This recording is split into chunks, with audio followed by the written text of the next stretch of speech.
a lot of emotions from you over the past few weeks, but a lot of negative. And some of your emotions tonight after that. Well, delighted to get the win. I mean, I think the thing we get with us, James, is a level of consistency. I mean, you always get us the same way because we certainly believe, we know what we're doing, and we believe in what we're doing, and we knew the reasons why we'd been in the position we had been, and but equally we knew we could address that because we're starting to get one or two back from injury. We'd been in good form coming into the game, even at Old Trafford. We played well for huge periods in that game. We'd won at Everton prior to that, so it's tested the players. We had great belief in how we go about it today. As you've seen, it was the same setup. It'd been at Old Trafford and the exact same as Everton, bar David Wheater and for Gary Cahill. So we believed that we could win today. The great thing about today was that it wasn't just how, the win, it was how we win. I mean, I think when you play elite clubs of the stature of Liverpool, and sometimes you can get a result, but sometimes you're fortuitous and you ride your luck. Nothing could be further from the truth today. I mean, from the outset, we were terrific in possession and against the ball. We knew we had to work so hard at high intensity because Liverpool get forward, their full-backs are always bombing on. But everybody played their role, and the great thing today, I mean, I'm thrilled for the players, but I've got to say I'm even more happy for the fans because they've backed the club to a hilt. I mean, I think it was a second sellout in the last 3 games again in difficult times. I think our attendance is, given that we've not done well at home, are 3-4% up in last season as well. So they're coming back because I think they know what we're trying to put in place at the football club. But for all that to come to fruition, I've said consistently that we have to make sure we remain in the Barclays Premier League, and days like today will certainly help to do that. It was always going to be a season of transition. Our young players, as you can see, continue to get better, and as I say, that augurs well for the second half of the season. It was a big night for David Ngog. You gave him his ovation.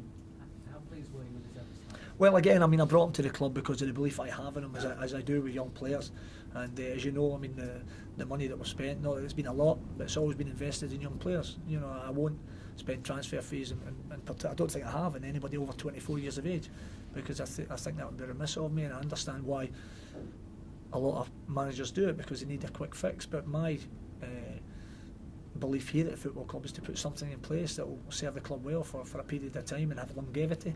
And to do that, I need to build a group of young players with a mix of experience. And you've seen them tonight: Adam Bogdan, David Ngog, Mark Davis, Fabrice Muamba. I mean, our young players continue to get better. We've got 3: Jay Lynch, Joe Riley, Michael Howard on the bench, and that's got to be the way forward for us. So, but David Ngog, I mean, he's got pace, he's strong, he can score a goal. And obviously, when you play your former club, then not that he had anything to prove, because Liverpool knew what a good player he was. That's why they asked for the fee they did. And but I felt it was a team performance. Not just a team, but a whole club.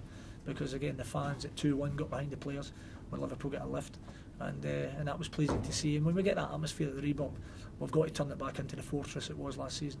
Nigel Rigoga had a running battle with Ray Bellamy, I think, a few months ago. Sort of said he's got no respect for him. Is that just an emotional response to an emotional game? Well, I didn't know there was a running battle. I mean, I think I caught up in everything else. Of course, it's an emotional game. It's a passionate game, and people say and do things, as we all know, in the heat of the moment. Been there myself, so I think what's important is you learn from those and you use your experience to make sure that doesn't happen. But for us, it was just a terrific performance. I can't say it was pleasurable. When you're the late kick-off, sitting watching the other results come in, given that we'd obviously sitting second bottom of the league at the time, it was quite agonising, if truth be told. But when the dust had settled, we knew that a win would take us out of the bottom 3, and it wasn't just a win; it was of such a high standing. The passing, the movement, we looked a threat every time we went forward. And that's pleasing into the second part of the season.